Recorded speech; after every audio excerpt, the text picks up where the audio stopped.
चलिए आपको प्रश्न नंबर 7 कराते हैं। प्रमेय 6.1 का प्रयोग करते हुए सिद्ध कीजिए कि एक त्रिभुज की एक भुजा के मध्य बिंदु से होकर दूसरी भुजा के समांतर खींची गई रेखा तीसरी भुजा को समद्विभाजित करती है। Press the bell icon on the YouTube app and never miss another update.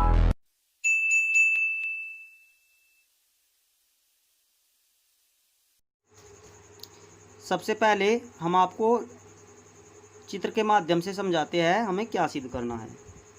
अगर हमारे पास कोई त्रिभुज है,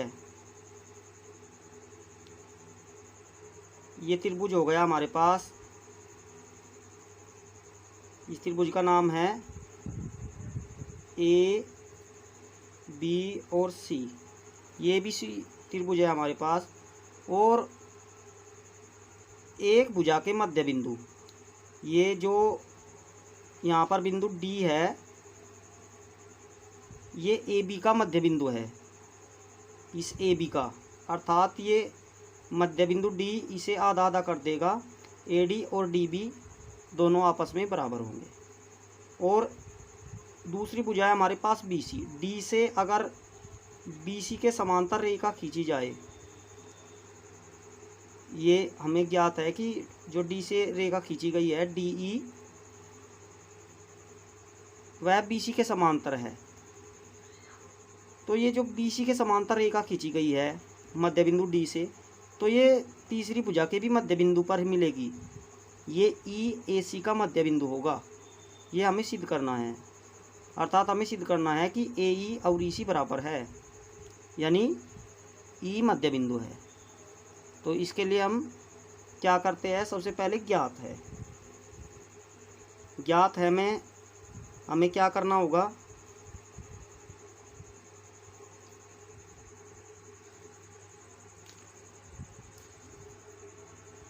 जो हमें ज्ञात है, हमें ज्ञात है कि ए बी का मध्य बिंदु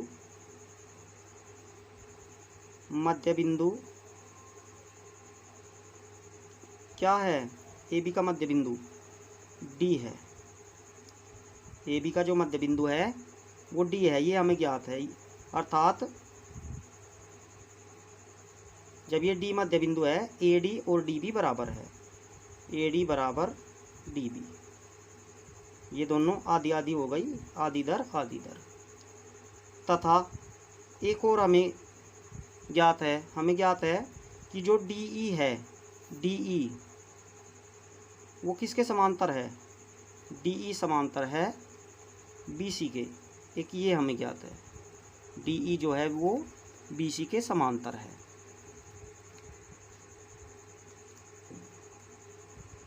और हमें सिद्ध क्या करना है,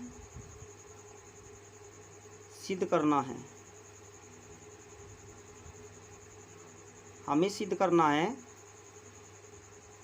ए सी का मध्य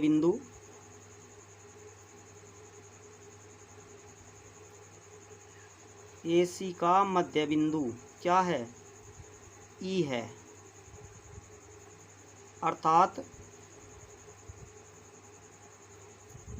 ए ई और ई सी बराबर है। ए ई और ई सी दोनों आपस में बराबर है, ये हमें सिद्ध करना है। या तो ए सी का मध्य बिंदु ई है, अर्थात इसका ये दूसरा मतलब हो जाता है ए ई और ई सी बराबर है जब ये बीच में होगा।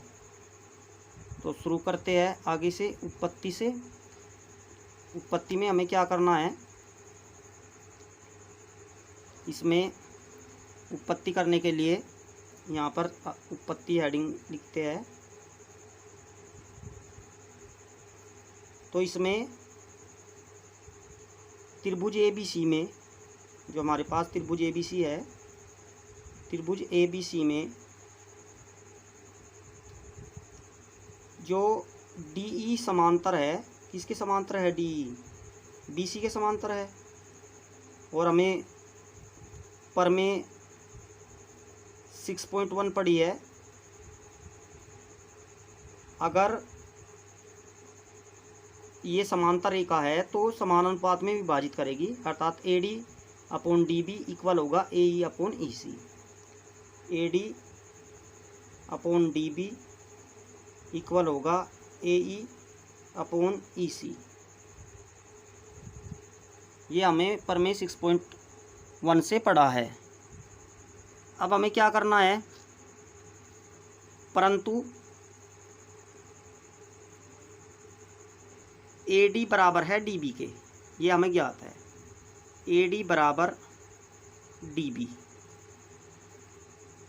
ज्ञात है। ए डी के स्थान पर हम डी बी रख देंगे तो ये आ जाएगा हमारे पास ए डी बराबर डी बी। हमें इससे ज्ञात है क्योंकि डी मध्य बिंदु है, ए डी और डी बी बराबर है, इसलिए यहाँ पर ए डी के स्थान पर हम डी बी रख देंगे तो ये आ जाएगा हमारे पास D B upon D B equal A E upon E C. तो इससे ये कटने के बाद में ऐसे आ जाएगा एक एक, और जब हम इसमें क्रॉस मल्टीप्लाई करेंगे तो ये आ जाएगा हमारे पास। क्रॉस मल्टीप्लाई करने पर जब इनकी क्रॉस मल्टीप्लाई होगी ए ई बराबर ई सी। ए ई और ई सी दोनों आपस में बराबर है। ए ई और ई सी आपस में बराबर है, ए ई और ई सी, अर्थात ए सी का मध्य बिंदु ई है, अर्थात ए सी का मध्य बिंदु